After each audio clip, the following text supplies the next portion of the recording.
We don't stop you.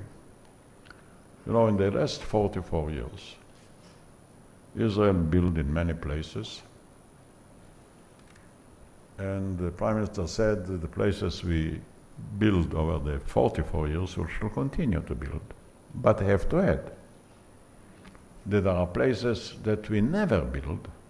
There are 21 suburbs in Jerusalem that we never built in the 62 years. No Prime Minister, from the right or left. So why should we now start building? There are people by the Arabs. We are not interested to have conflicts, scandals. And more or less, we have a concept. What are the dimensions and the lines of a solution?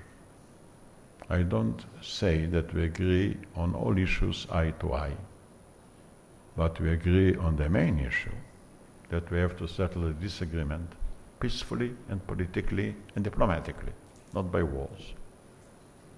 And it's very close. If we shall do it, it will be one of the greatest revolutions in Jewish life. You know, I look at the 62 years of Israel from its first day, and I'm every day moved.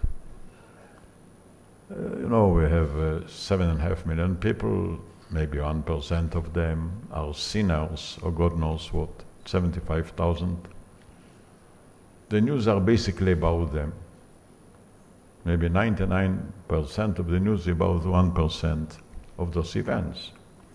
But there are 99% of people who are devoted, fair, involved. I think Israel is the most dramatic country in the world. Occasionally I think it's more of a drama than a country. And when I'm coming to another country, I'm being bored immediately. Here everybody is engaged. Doesn't matter on what, doesn't matter when. You're engaged, you care, you're participating. And it's a vivid democracy. But I'm not talking about our capacity to debate. That's not new in our history. I'm talking about capacity to build. Country without land, without water, without oil. I'm a little bit worried about the discovery of oil, but what can I do? I'm happy and worried. Active, laborious. We have the best agriculture in the world without land and water. It's unbelievable, but that's a fact. An agriculture that made a great name for us. It's agriculture based more on high tech than land.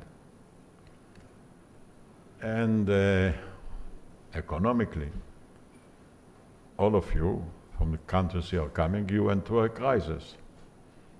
Israel was late in the day. We didn't hurry to join in the crisis. And we passed the crisis quite nicely. And we reached for the first time, with all the immigration and absorption and defense, the respectable income of $30,000 per person, without having any raw material, actually. All this was done by people. And still it's going on. We are exporting this year $64 billion. Almost 40 of it comes from high-tech. Unbelievable. And when I'm being asked, what is the secret? Why are we so successful? I say because we are Jewish. And I think the greatest contribution of the Jewish people to the world was and is dissatisfaction. A good Jew cannot be satisfied. It's not for us. If one becomes to be satisfied, it stops being Jewish. We are dissatisfied with ourselves, with the rest of the world. We are all the time looking how to better, how to improve. We cannot rest for a while.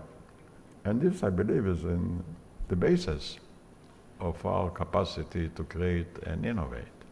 We were forced to. When you have nothing, you have much. Nothing is raw material, much is the human being. This country was built by human beings, not by treasures from the land or from the sea. And also, the Jewish demography, Jewish life is split today. Almost half in the United States, half in Israel. I don't know how many, probably 10% in other places, I don't know the exact number. And it's no longer that all the people outside of Israel are suffering, but even not all of the people in Israel are suffering. It's a little bit of a disappointment, you know. I remember that when Ben-Gurion has had his 80th anniversary, I asked the Nobel Prize laureate, Shai Agnon, to visit him. He has never been to the Negev. Finally, I convinced him, and we went together to the birthday of Ben-Gurion. On the way, Shai Agnon told me, he says, you know, I think Ben-Gurion is not afraid of the Goyim. I wasn't impressed very much by this saying, but then he waited for a while and says, you know what?